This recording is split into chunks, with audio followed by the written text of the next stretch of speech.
રૂપે આખા ગુજરાતમાં એક સાથે ઝુંબેશ ઊભી કરવાના ભાગ સ્વરૂપ 3 ઓક્ટોબર થી શરૂઆત કરી અને 10 ઓક્ટોબર સુધી આખા ગુજરાતના પ્રદેશથી લઈને બૂથ સુધી તમામ સ્તરના આગેવાનો કાર્યકરો દ્વારા આ સહી ઝુંબેશ ને વિધિવત રીતે લોકોની વચ્ચે લઈ જવામાં આવશે।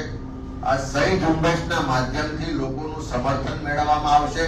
આ સહી ઝુંબેશના માધ્યમથી લોકોને જાગૃત કરવામાં આવશે અને આ સહી ઝુંબેશના માધ્યમથી લોકોને પણ અપીલ કરવામાં આવશે કે આ એક જાગૃત નાગરિક તરીકે તમારા વોટની રક્ષા થાય એ જોવાની જવાબદારી તમારી છે।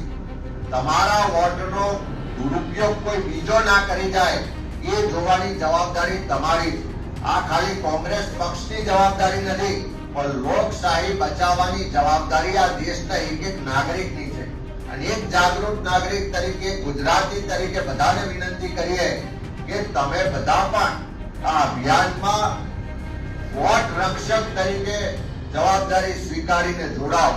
તમારા પોતાના ઘરમાં, તમારા ઘરની આજુબાજુ, તમારા પોતાના બૂથમાં જ્યાં પણ વોટ ચોરી તમને ધ્યાને આવે એ વાતને ખુલ્લી પાડો। તમારી આ એક પહેલ, તમારી આ થોડી જાગૃતતા લોકશાહી બચાવવામાં બહુ મોટું યોગદાન સાબિત થવાની છે। તમારો સંવિધાનિક અધિકાર બચાવવાની જવાબદારી તમારી પણ છે। મારો વોટ મારો અધિકાર એ દરેક નાગરિકનો અધિકાર છે અને એ અધિકારની રક્ષા કરવા માટે તમે બધા પણ આ અભિયાનમાં ખુલીને આગળ આવો। સાથે મળીને આપણે બધા જો આ વોટ ચોરોને ખુલ્લા પાડવાના અભિયાનમાં જોડાઈશું તો હું ચોક્કસ વિશ્વાસ સાથે કહું છું કે ગુજરાતમાં પણ ખૂબ મોટા પ્રમાણમાં વોટ ચોરી થઈ રહી છે અને આ વોટ ચોરીના માધ્યમથી તમારા અધિકારો તો છીનવાય છે, પણ જે સરકારની જવાબદારી છે લોકોની સુખાકારી માટે કામ કરવાની, લોકોની સુરક્ષા માટે કામ કરવાની, યુવાનોને રોજગાર આપવાની, મોંઘવારીને કંટ્રોલ રાખવાની, ધંધા વેપાર માટેનું પર્યાપ્ત વ્યવસ્થાને વાતાવરણ આપવાની, એ જવાબદારીમાંથી સરકાર જે હાથ પાછા ખેંચી રહી છે એની પાછળનું એકમાત્ર કારણ વોટ ચોરી છે। ત્યારે આ વોટ ચોરોને ખુલ્લા પાડવાના અભિયાનમાં અમારી સાથે જોડાઓ, લોકશાહીની રક્ષા કરો અને સાથે સાથે તમારો જે વોટનો અધિકાર છે એની પણ રક્ષા કરો એવી ગુજરાતના નાગરિકોને વિનંતી કરું છું। સાથે સાથે 3 ઓક્ટોબર થી શરૂઆત કરીને 10 ઓક્ટોબર સુધી આખા ગુજરાતમાં પ્રદેશ કોંગ્રેસ સમિતિના માધ્યમથી અમે આ અભિયાનને લઈને લોકો વચ્ચે જઈ રહ્યા છે। એક ઝુંબેશના સ્વરૂપમાં જઈએ છીએ અને આ સમયગાળામાં અમારા તમામ આગેવાનો પણ બૂથ સ્તરે પોતપોતાના બૂથથી શરૂઆત કરીને પ્રદેશ સુધી બધી જગ્યાએ એમાં સહભાગી થશે અને આ અભિયાનમાં કદાચ પ્રત્યક્ષ રીતે તમે સહી કરીને અમારી સાથે જોડાઈ ના શકો, કદાચ આપણે પ્રત્યક્ષ ના મળી શકીએ તો પ્રદેશ કોંગ્રેસ સમિતિ દ્વારા એક વોટ્સએપ નંબર અને મિસ કોલ નંબર તમારી વચ્ચે જાહેર કરીએ છીએ।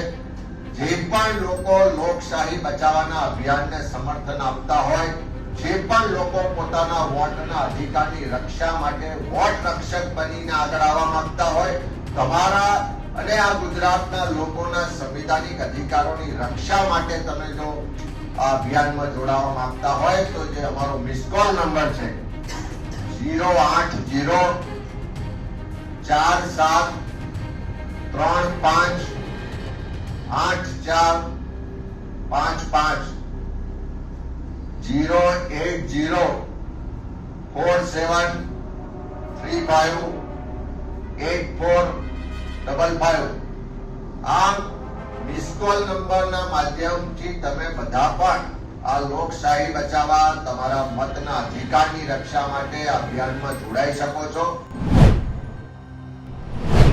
અને ત્યાર પછી ગુજરાતમાં પણ આપણે બધાએ જોયું કે પ્રદેશ કોંગ્રેસ સમિતિની ટીમ દ્વારા જે રીતે નવસારી લોકસભા બેઠકની 84 વિધાનસભા બેઠકની ચકાસણી કરી ત્યાં પણ 2,40,000 મતદારોની ચકાસણીમાં 30,000 કરતા વધારે મતદારોના નામ ક્યાંક શંકાસ્પદ, ડુપ્લિકેટ અથવા તો ખોટા હોવાનું સ્પષ્ટ પુરાવા સાથે સાબિત થયું છે।